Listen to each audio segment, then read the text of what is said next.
de l'Afrique du monde qui ont accepté de prendre part à ces webinaires, le webinaire de vernissage de l'édition panafricaine de la boîte à outils pour créer du joyeux bordel.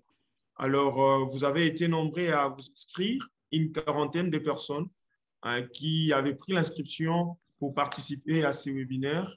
Voilà, mais les difficultés techniques font que on n'en a que quelques-unes de ces personnes dans la salle de réunion, mais nous allons devoir commencer notre réunion.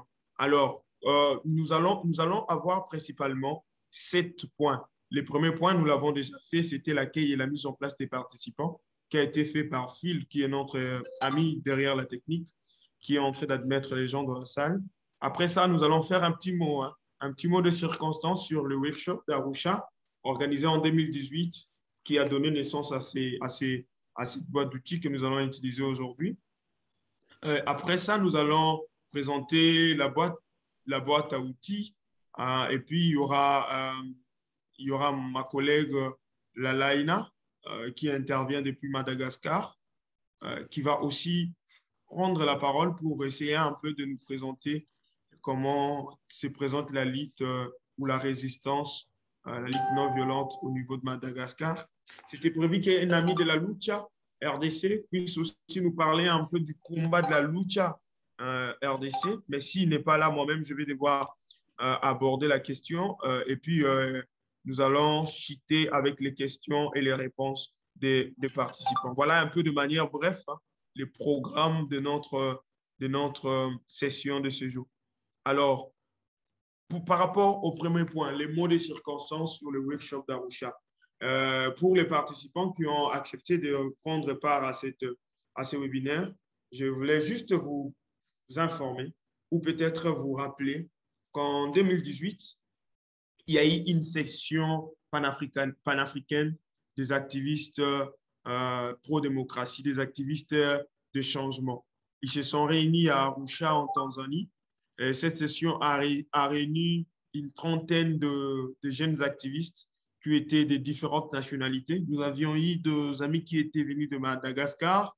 Il y avait d'autres qui étaient venus de la Mozambique, d'autres encore qui étaient venus de l'Éthiopie, d'autres qui étaient venus de l'Algérie, du Sud-Soudan, du Cameroun, de la République démocratique du Congo, et puis de la République du Congo, d'autres qui étaient venus du Gabon, d'autres encore qui étaient venus du Sénégal. Et donc, il y a eu comme ça 30 activistes pro-changement des différentes nationalités qui ont accepté, qui ont accepté de prendre part à ces workshops. Le workshop a duré pratiquement, c'était une session résidentielle organisée au centre d'accueil MCTCDC.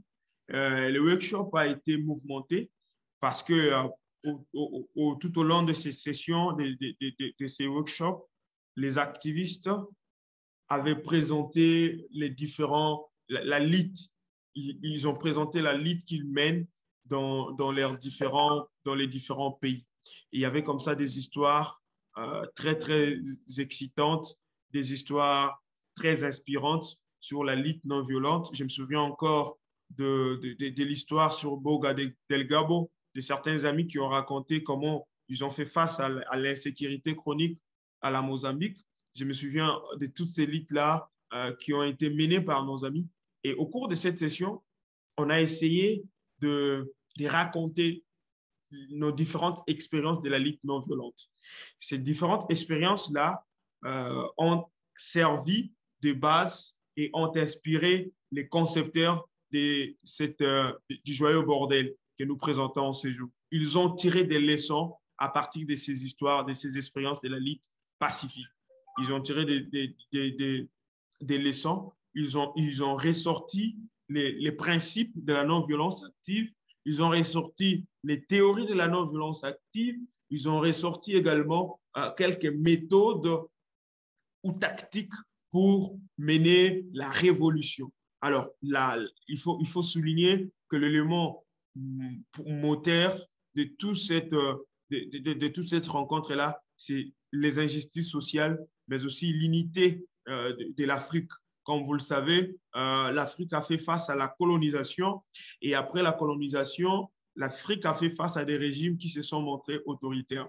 Alors, il est important que le peuple d'Afrique puisse se réunir autour d'un idéal commun et qu'ils puissent lutter pour changer leur situation politique, leur situation économique, leur situation sécuritaire et leur situation humanitaire. C'est un peu ça le résumé de ce qui s'est passé à Arusha.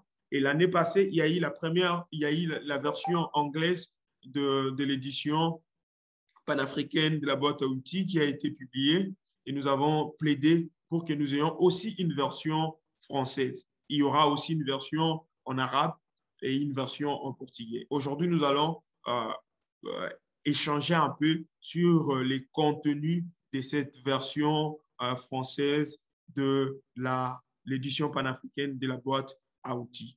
Voilà un peu de mots, ce que je pouvais dire par rapport aux mots de circonstance. Alors, je ne sais pas si par rapport aux mots de circonstance, ma collègue Lalaina de Madagascar peut ajouter quelque chose. Merci, Jedidia, pour cette introduction.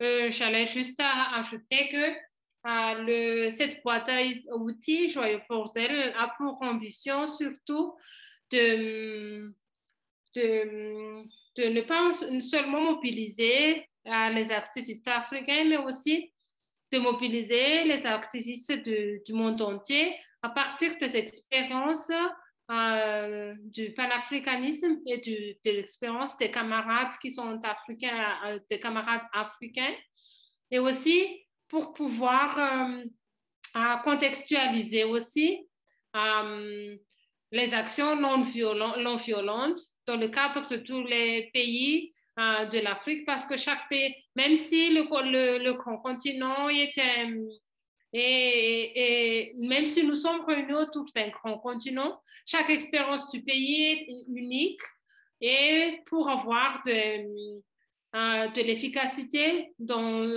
nos luttes, il faut, il faut voir, donc contextualiser, comme je l'ai dit tout à l'heure, les tactiques et les techniques pour les actions non violentes et en espérant que chaque outil partagé dans cette boîte à outils sert d'inspiration à tous les activistes et à tous les camarades de l'Afrique et du monde entier. Merci.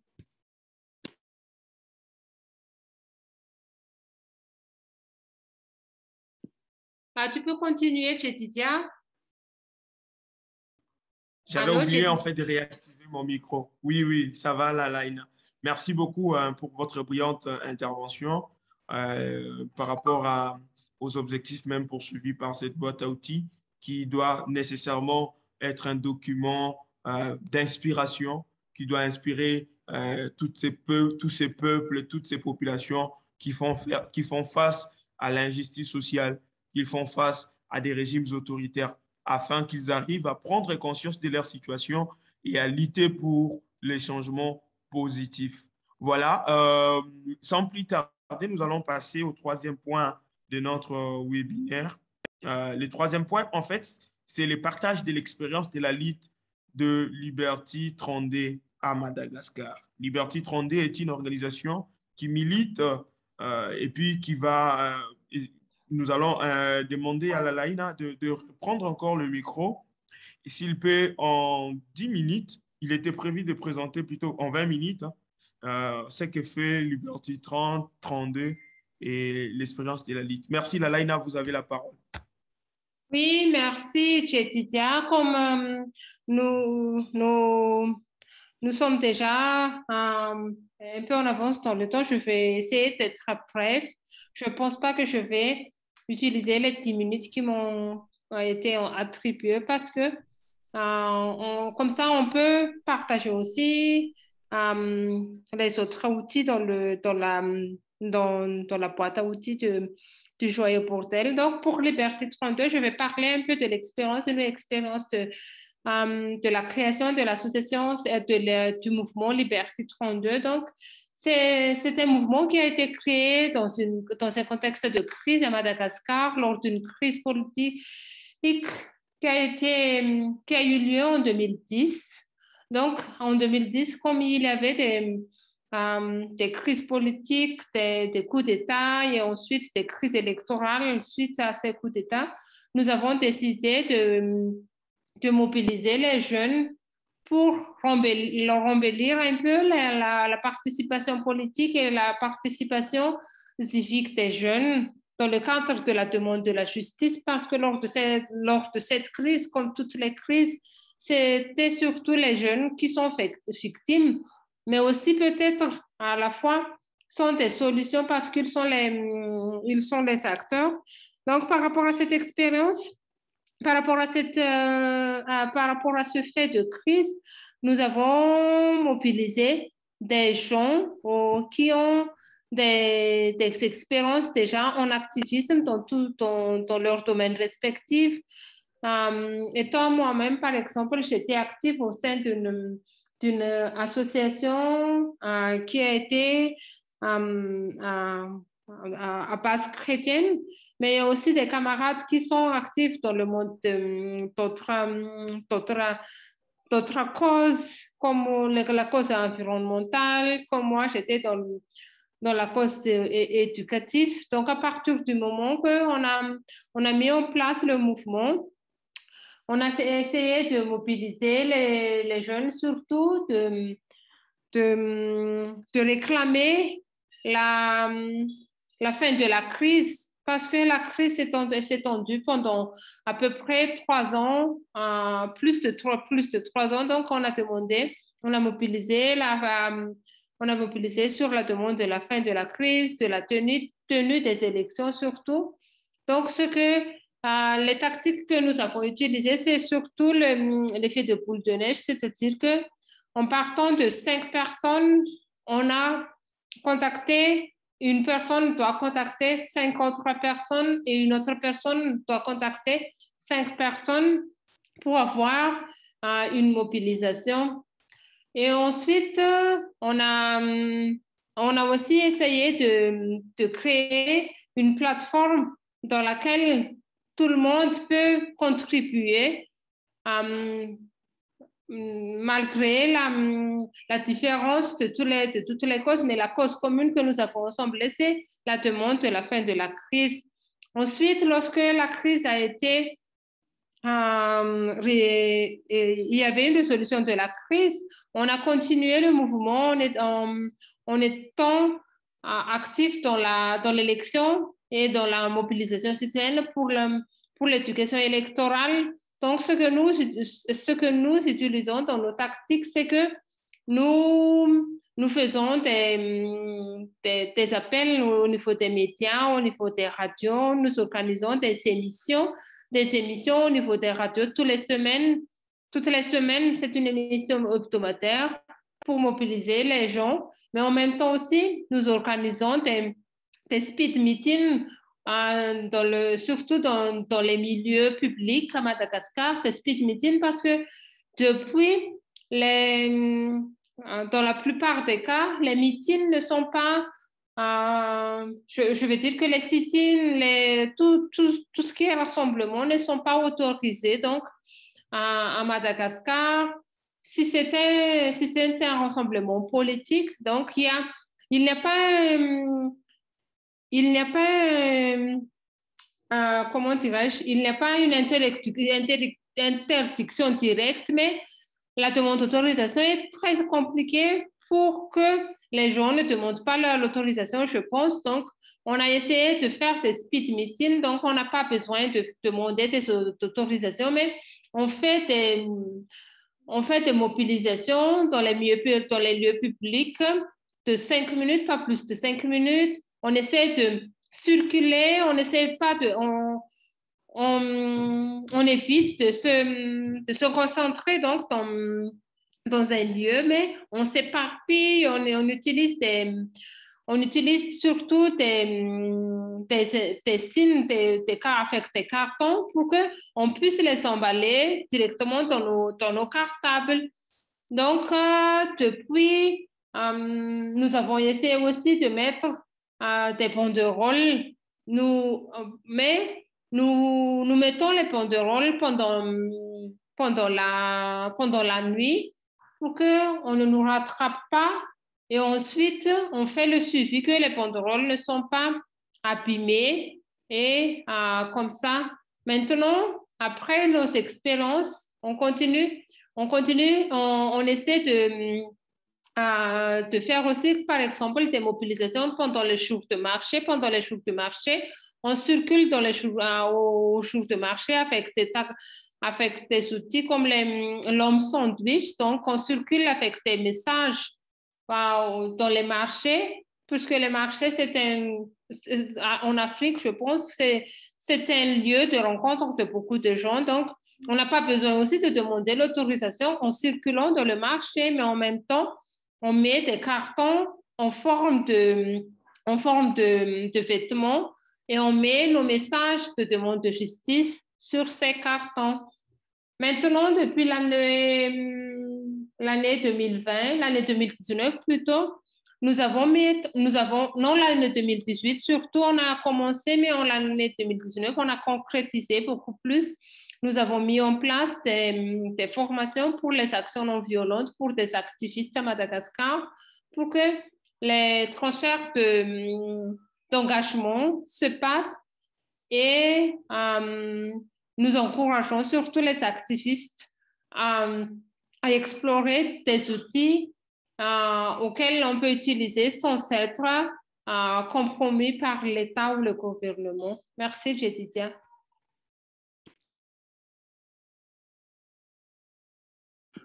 Jedidia, est-ce que tu m'entends? Oui, merci beaucoup pour cette expérience-là, Laina. Cette expérience très enrichissante de la vie que vous menez au Madagascar, qui doit nous inspirer, nous tous. Alors, il était prévu qu'après l'expérience, le partage d'expérience de la Laina, un militant de la lucha puisse aussi présenter un peu la lucha ainsi que son combat citoyen. Alors, je vais devoir le faire, même si je suis le modérateur. Je vais quand même prendre la parole parce que l'ami a eu des difficultés de nous rejoindre à la réunion. Alors, le mouvement citoyen lutte pour le changement. C'est un mouvement citoyen qui est basé en RDC et qui regroupe les jeunes Congolais. C'est quoi finalement la raison d'être de ces mouvements citoyens Lucha? En fait, en RDC, comme beaucoup de personnes le savent, hein, surtout pour ceux qui ont fait des études, le Congo est réputé être parmi les pays les plus riches en termes de ressources minières, en termes de ressources, si vous voulez, et même si en termes de ressources hydrauliques. Le Congo, on parle de l'or, on parle des diamants, on parle des cuivres, on parle des poissons, on parle de potentialité de notre barrage hydroélectrique, on parle de tout ça. Ben, il y a un paradoxe. Malgré toutes ces richesses naturelles, le Congo continue toujours le peuple congolais n'en jouit pas. Le peuple congolais croupit dans sa grande majorité dans la misère la plus totale. Alors, face à cette situation, il y a eu des jeunes en 2012 qui se sont révoltés, qui ont dit niet, pourquoi nous allons continuer à vivre dans un pays aussi riche comme les Congo, alors que la population reste toujours pauvre.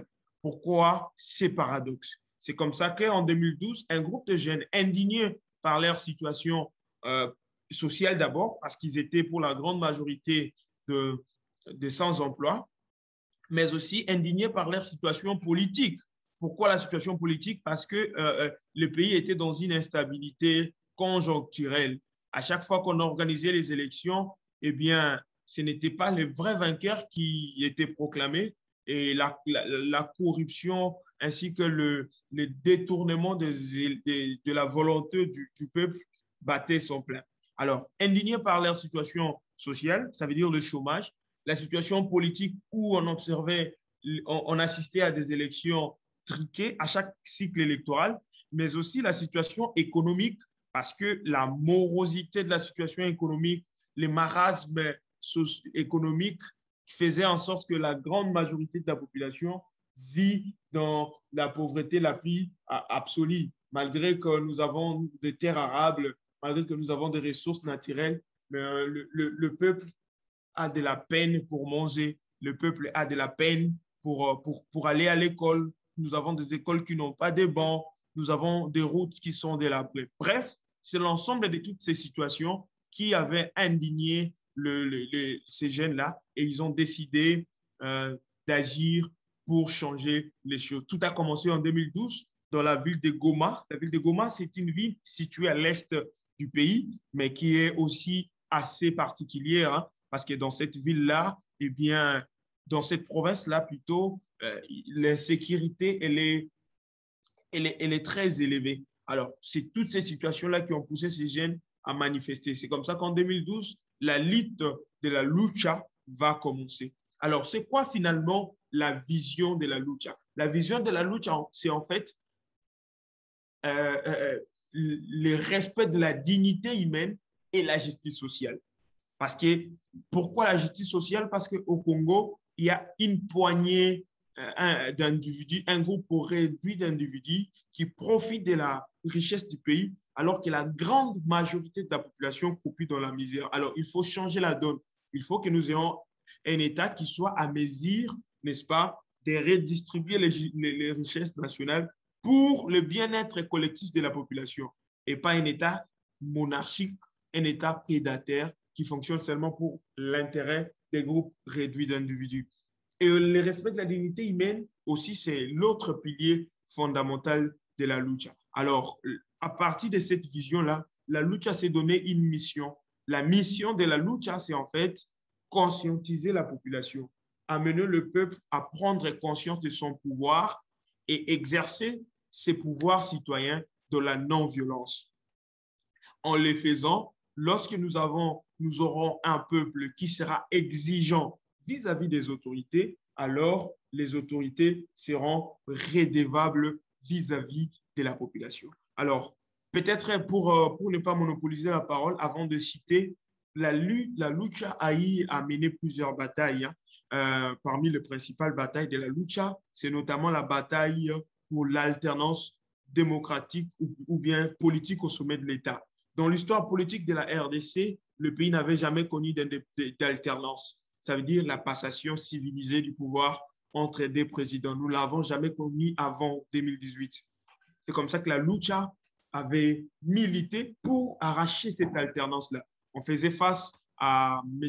Joseph Kabila, l'ancien président de la République, qui refusait pratiquement d'organiser les élections. C'est comme ça que, face à cette attitude autoritariste et à la volonté manifeste de Kabila de s'éterniser au pouvoir, les militants de la lucha ont organisé une vaste campagne citoyenne qu'ils ont appelée Campagne Bye Bye Kabila.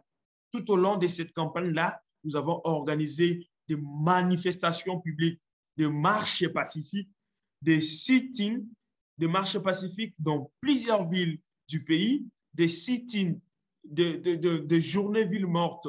Nous avons même organisé ce que nous avons appelé la terre noire, la terre blanche, où nous avons même organisé des occupations spontanées des espaces publics, des établissements publics. Et c'est à cause de cette lutte-là que M. Kabila a été obligé. Nous n'étions pas les seuls, il faut le souligner. La lutte a donné le temps, mais il y a eu beaucoup d'autres partis politiques, d'autres mouvements politiques qui se sont joints à ces mouvements citoyens-là. Et nous avons organisé plusieurs actions jusqu'à ce que nous avons obtenu le départ de M. Kabila. Ça, c'était quelque chose de très, très compliqué, de très difficile. Personnellement, j'ai fait la prison plus de 8 fois tout au long de cette campagne-là. Je me souviens même, la dernière fois, c'était lors de cette campagne, c'était en 2017, dans la ville de Kisangani. J'ai été arrêté, j'ai passé plus d'un mois à la prison centrale où j'étais accusé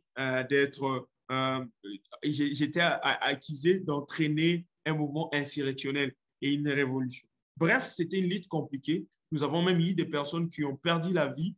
Il y a eu des militants qui sont morts en pleine manifestation. Je me souviens de Rossi Mukendi dans la ville de Kinshasa, qui a été tiré par balle par la police. Il a perdu sa vie. Nous avons eu beaucoup d'amis qui ont été blessés, d'autres qui sont jusqu'à aujourd'hui, sont devenus infirmes, d'autres avec des blessures qui ne sont pas cicatrisables. Et cette lutte a été longue, mais au finish, nous avons réussi à faire partir Kabila et sa dictature. Voilà un peu pour ne pas prendre tout le temps. Au-delà de ça même, au-delà de cette campagne contre le régime Kabila, il y a eu beaucoup d'actions. Je nous épargne de détails. Alors, voilà un peu ce que je pouvais dire par rapport à la lutte de la lucha. Sans tarder, je vais devoir redonner la parole. On va poursuivre notre programme. Il était prévu qu'après la présentation des expériences de la Laïna et des Jedidia, les différentes expériences de la lutte à Madagascar et au Congo-Kinshasa, il était prévu que nous puissions faire une brève présentation de la campagne qui s'enganivait du courant, une campagne qui est même reprise dans le bouquet du Joyeux Bordel. Alors, je vis Lalaïna activer son micro. Je ne sais pas s'il a quelque chose à dire. Il peut le faire avant que je ne poursuive par rapport au partage, n'est-ce pas, de la campagne qui s'enganivait du courant qui est repris dans le Joyeux Bordel. Oui, j'allais juste te demander si tu peux partager un peu mais comme tu vas déjà faire, comme tu vas déjà partager l'expérience de cette campagne, mais est-ce que tu peux un peu partager la boîte à outils en question, à peu près, comme comme je l'ai dit, combien d'outils, combien de tactiques afin d'apporter donc dans cet exemple de campagne? Oui, en fait, là, je vais partager la boîte à outils. Je ne sais pas si vous voyez ce que je mis je partageais mon écran. Je ne sais pas si vous avez vu ça. Est-ce que vous voyez mon écran qui est partagé? On peut voir ton écran. En Oui, dehors de on peut. oui, oui, en dehors de la line, je vis, il y a notre ami, il s'appelle comment là déjà? Je vis une autre partie. Bergeline. Oui, oui. Est-ce que vous avez vu l'écran, cher ami? Oui, je pense qu'on peut tous voir. Ah, tu peux continuer. Elle nous suit, Ok, elle nous suit de. ok, d'accord. Alors, Oui, votre écran est visible. merci beaucoup, merci beaucoup. Je voulais cette interaction pour me rassurer que je suis suivi. Alors, comme vous allez voir sur mon écran, je suis en train de chercher une histoire de la LIT qui est reprise ici dans cette boîte à outils. La boîte à outils, un document qu'on va peut-être vous remettre après, vous aurez une copie bien sûr après ces webinaires, reprend pratiquement 25 théories, 25 pratiques, 25 tactiques pour faire la révolution. Et dans cette boîte à outils, il y a plusieurs histoires.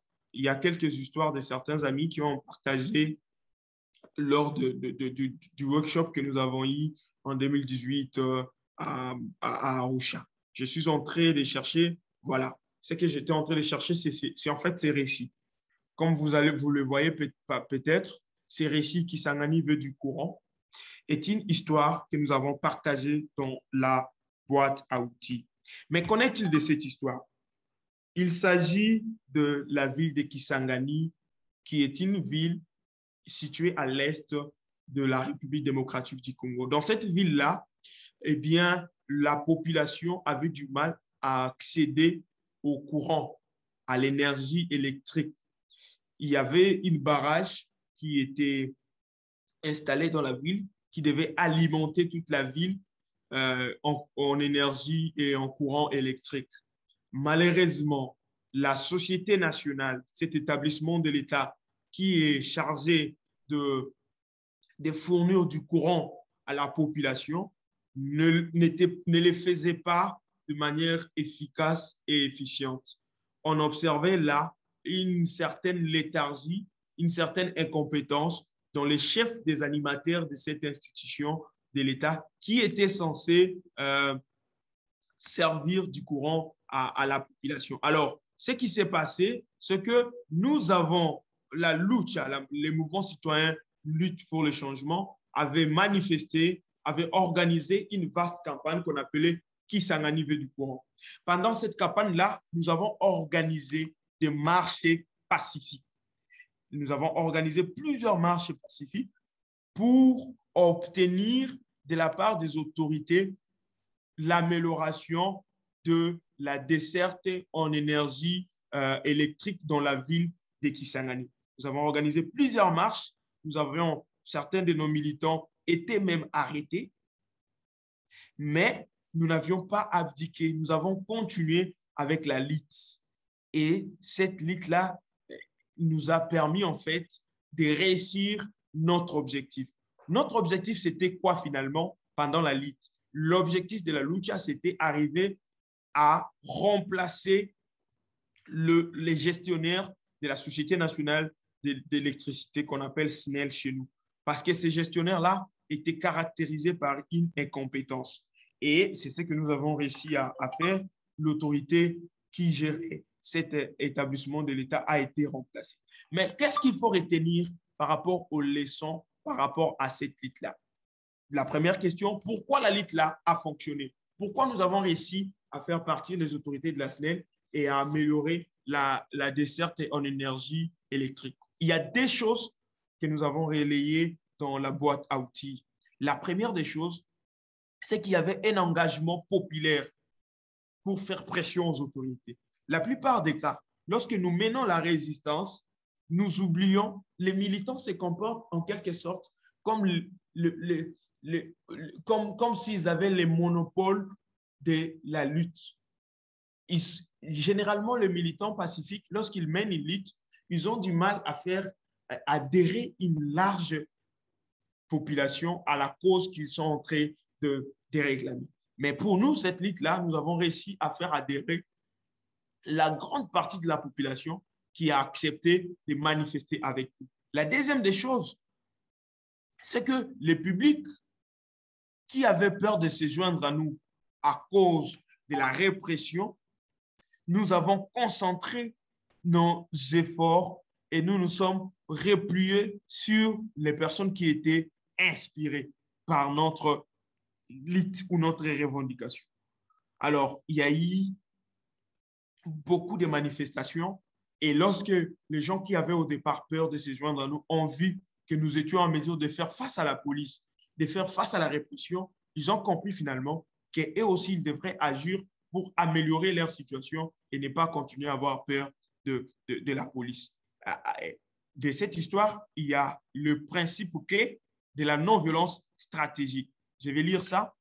Alors, au sortir d'une guerre civile, le peuple de Kisangani ne savait pas trop bien l'importance de garantir une action non violente, quelle que soit la réponse des autorités.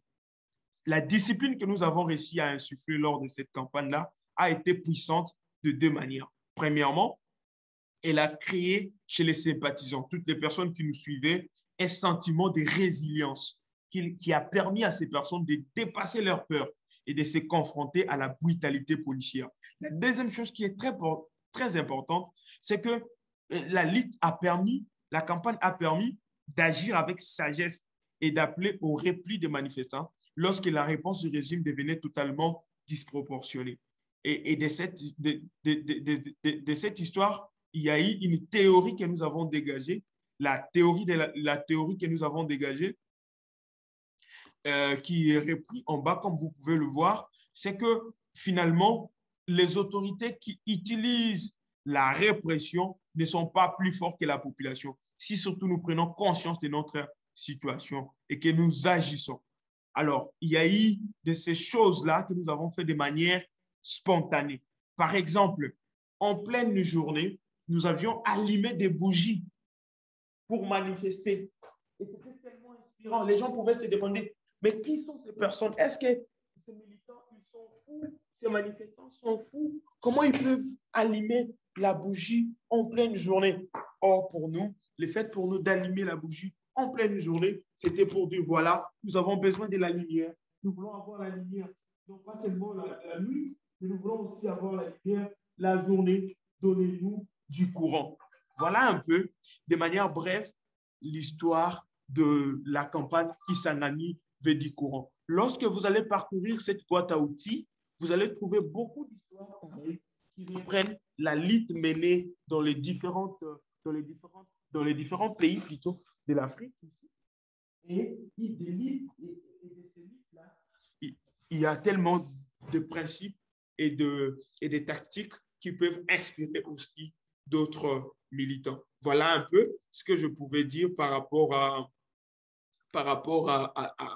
à ça. Voilà. J'ai beaucoup parlé. Là, je pense que je suis déjà à la fin de ma présentation. Je vais devoir accorder la parole à l'assistance s'il y a des questions ou bien s'il y a des ajouts ou des compléments à faire pour que nous puissions avancer.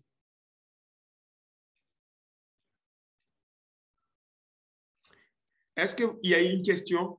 Est-ce que vous avez une question, Bergeline? Je ne sais pas si j'ai mal prononcé les noms. Est-ce que vous avez une question? Est-ce que vous me suivez au moins?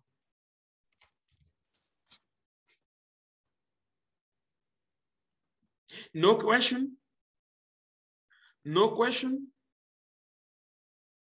Ah, je pense qu'il n'y a pas de questions, mais on D'ajout? peut... Oui, je pense. Est-ce qu'il y a des ajouts? Non, non, pas de ma part. Alors, de la part de Bergeline? Allô? Allô, Bergeline, nous vous suivons. OK. Sorry, je parlais avec le micro fermé. Je ne me suis pas rendu compte. Okay. Question proprement parlée, je dirais non, parce que plus ou moins, je connais la lucha que je suis depuis le Cameroun.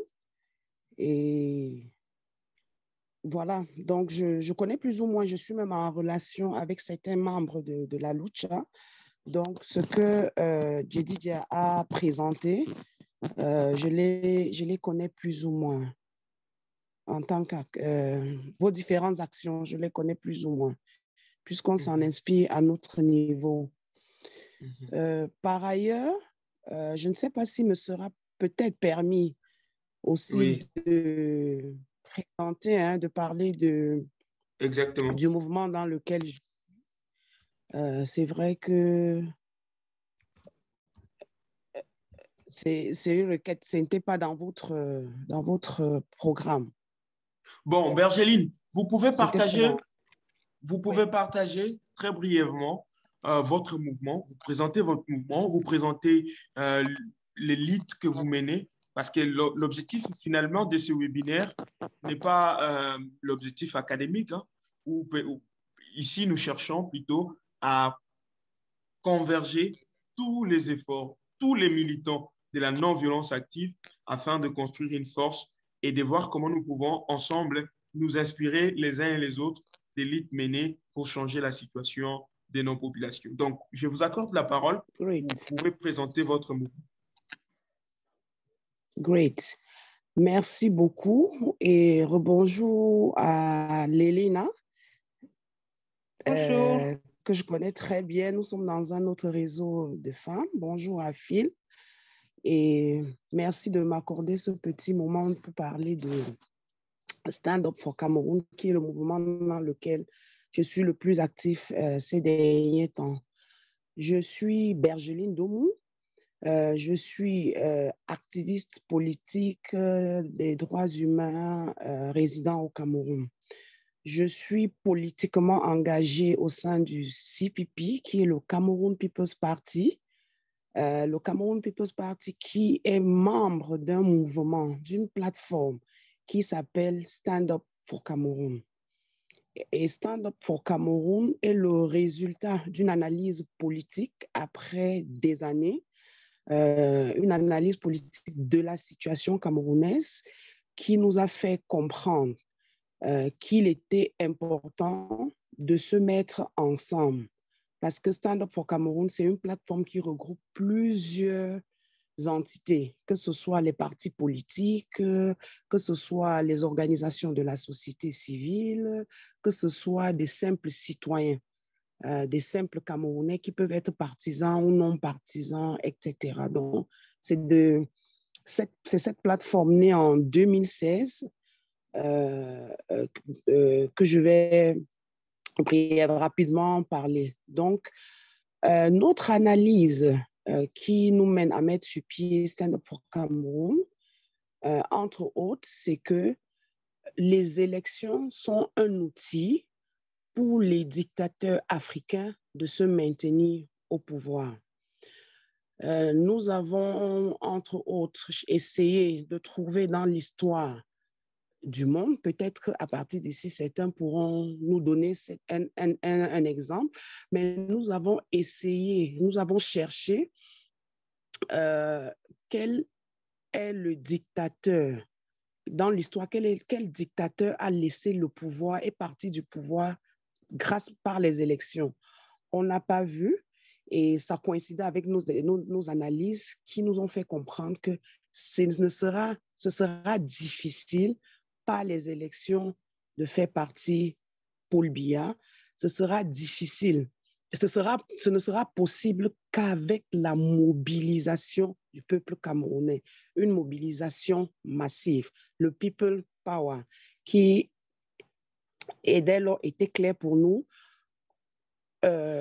Il fallait donc former, mobiliser les Camerounais, les former et les mettre dans les rues, pas seulement pour chasser Paul Biya, qui nous gouverne depuis plus de 30 ans, mais non seulement pour le chasser, mais surtout changer le système, parce que c'est le système qui pérennise tous ces dictateurs. Étant entendu que si aujourd'hui on enlevait Paul Biya, on me mettait moi, Bergeline Domou, dans ce système, je vais juste continuer ce qu'a fait Biya. Ce système, je vais juste continuer à le pérenniser. Donc, il est question de mobiliser les Camerounais, non seulement pour faire partie de M. Biya, mais beaucoup plus pour changer le système. Et c'est de là nous est venue donc la transition politique. Stand Up for Cameroun donc, œuvre pour la transition politique. Ceci dit, 10 millions, mettre dans les rues 10 000 Camerounais formés, mobiliser 10 000 Camerounais, les former, les mettre dans la rue, qui mettent la pression sur ce gouvernement, qu'il cède la place à un gouvernant de transition et que pendant une certaine durée, qui peut être 15, qui peut être 1 an, 2 mois, ce sera à décider, pendant une période transitoire, vont, comment on dit, vont refonder la société camerounaise de fond en comble. On va refonder, commencer depuis la base, c'est-à-dire le système électoral en le remettant à jour, en réécrivant notre constitution qui est la loi première du pays, donc réécrire la constitution, refaire les textes électoraux, rééquilibrer les 3 pouvoirs, parce qu'aujourd'hui au Cameroun, c'est clair, celui qui détient les 3 pouvoirs, à savoir le législatif, le judiciaire et l'électif, c'est Paul Biya, ça c'est clair. Donc, c'est pour ça que Stand Up for Cameroun se mobilise depuis 2016.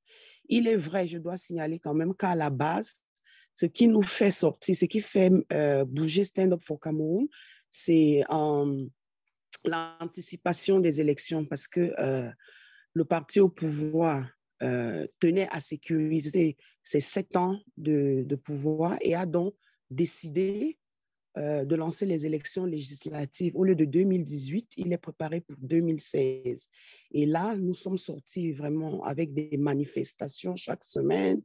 Et c'est là où parti le vendredi en noir. Vous verrez, si vous me suivez sur Facebook, chaque vendredi, nous sommes en noir. Et c'est de là qu'est parti ces mouvements de vendredi en noir. Donc, nous nous sommes mobilisés avec plein d'arrestations durant cette période. Finalement, ça aboutit à ne plus avoir des élections législatives. Et donc, depuis, nous agissons pour la transition politique. C'est très difficile. Très difficile, pourquoi? Parce que 36 ans, plus de 36 ans de pouvoir de Paul Biya a fait qu'il a le contrôle total du pays jusqu'au niveau les plus inimaginables. Le contrôle est total. On a une loi antiterroriste qui a été votée en 2012, sauf que ce n'était pas pour les terroristes, mais c'était pour les politiciens. Et donc, cette loi, aujourd'hui, fait que donne la possibilité au gouvernement d'arrêter tout regroupement d'au moins 5 personnes. Donc, il devient hyper difficile au Cameroun de se mobiliser. Et ces dernières années, on a vu des arrestations à l'appel, des arrestations qui se suivent. Actuellement, nous avons 5 camarades qui sont emprisonnés, qui n'ont même pas marché. Une marche était prévue un 22 septembre au Cameroun. Et eux, ils ont été arrêtés le 18 septembre. Et jusqu'aujourd'hui, 10 mois après, ils sont détenus. Donc, les arrestations, la répression, c'est la réponse qui est donnée à toute mobilisation. Mais au-delà de tout, nous continuons le travail de formation, de sensibilisation et nous attaquons sur d'autres fronts. Aujourd'hui, nous travaillons à mettre à jour, par exemple, les violations des droits humains, parce que je dois signaler aussi que le Cameroun fait face à Boko Haram dans la partie nord, et nous avons 2 régions en totale guerre avec le pouvoir central, la région du nord-ouest et du sud-ouest, où se déroule une guerre. Et les violations des droits liées non seulement qui ont cours dans ces 3 régions et dans l'ensemble du Cameroun, nous ont amenés et qui n'étaient pas, en fait, ces violations des droits de l'homme qui n'étaient recensées, qui n'étaient mises à jour nulle part. Nous avons au sein de Stand Up for Cameroun décidé de sortir mensuellement un rapport sur l'état des droits humains au Cameroun. Ce rapport, au-delà de mettre à jour toutes ces violations, est un outil de pression, c'est un outil de lutte, c'est un outil de combat pour continuer à pousser ce gouvernement dans ses extrémités et les chasser du pouvoir. Ça, c'est nous le faisons chaque mois en français et en anglais. Je crois que je vais vous mettre dans la base de données pour partager avec vous ces éléments que nous avons chaque mois. Nous avons aussi dernièrement, à la suite de l'aide que le FMI a apporté à tous les États en Afrique, le Cameroun a eu 180 milliards de francs CFA. Et on n'a jamais su comment a été utilisé ces 180 milliards si ce n'est des détournements. Donc, Stand Up for Cameroun a pu mobiliser 20 femmes leaders qui ont écrit au FMI pour que le FMI remplisse sa mission de demander la clarification de l'utilisation de ces 180 milliards. Donc, c'était encore un moment de pression sur ce gouvernement. Toujours continuer à mettre la pression parce que ce n'est que la pression qui peut venir à bout de Paul Biya et de la plupart de tous ces dictateurs qui nous pourrissent la vie.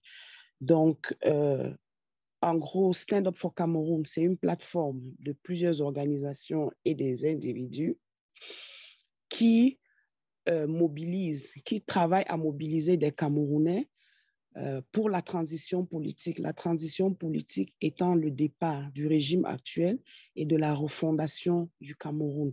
C'est la seule chance que nous avons aujourd'hui dans un pays qui est en guerre, 3 fronts de guerre et une violence inouïe. C'est la chance que nous avons de pouvoir récupérer notre pays et le mettre sur la route de la normalisation.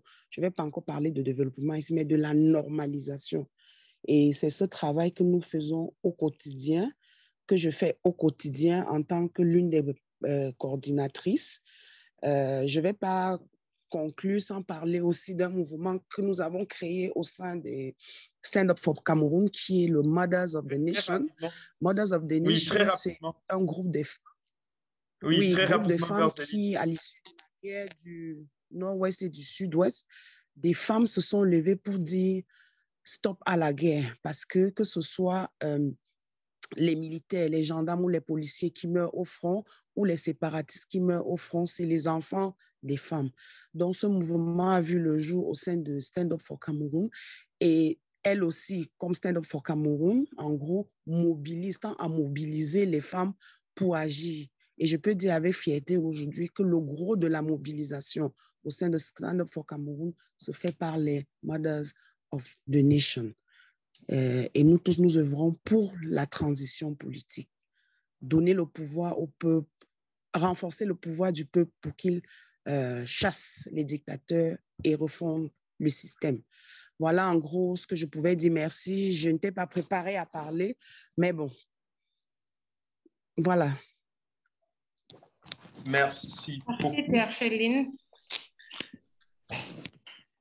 Oui, Lalaina, allez-y. Si vous avez une question. Non, j'allais juste remercier Père Chéline et je pense que ce partage est très enrichissant du fait que dans ce que nous faisons, dans nos luttes, même si nous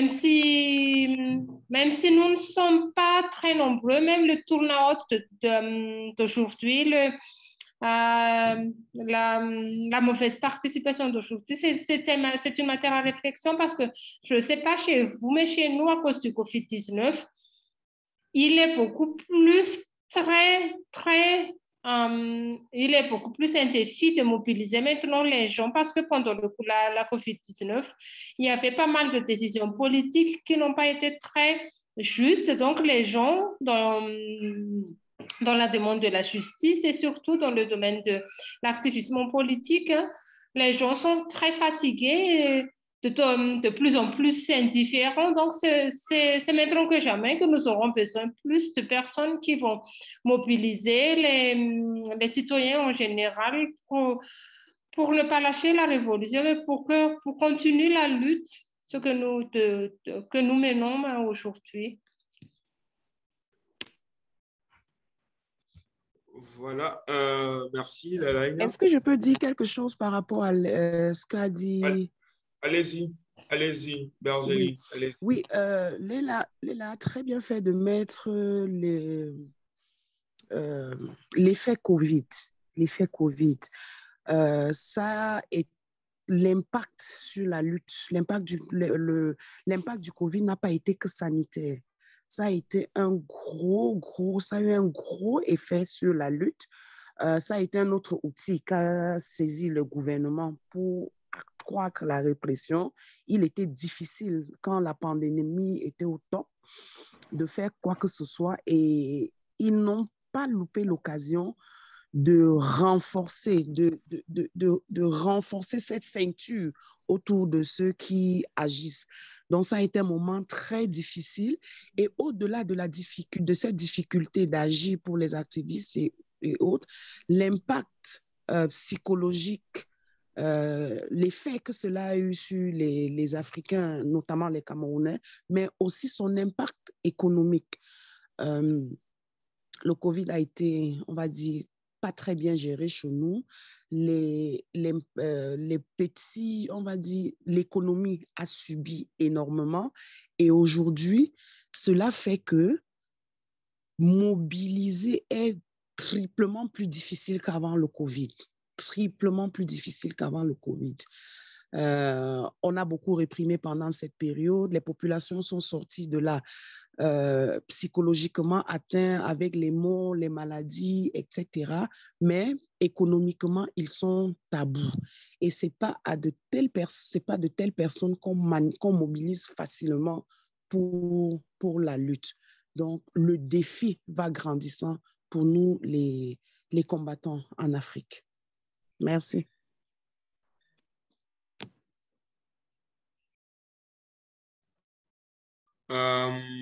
Bergeline, je peux peut-être dire aussi un mot par rapport à la question des élections. Je comprends la lutte que vous êtes en train de mener et j'espère que c'est sur ce point que nous n'avons pas réussi. Nous avons réussi à faire partir Kabila, mais le système il est resté le même. Aujourd'hui, on parle des élections de 2023, mais on a déjà une commission nationale électorale qui s'illustre beaucoup plus politique et on a déjà des contestations par rapport à ces processus électoraux qui est lancé.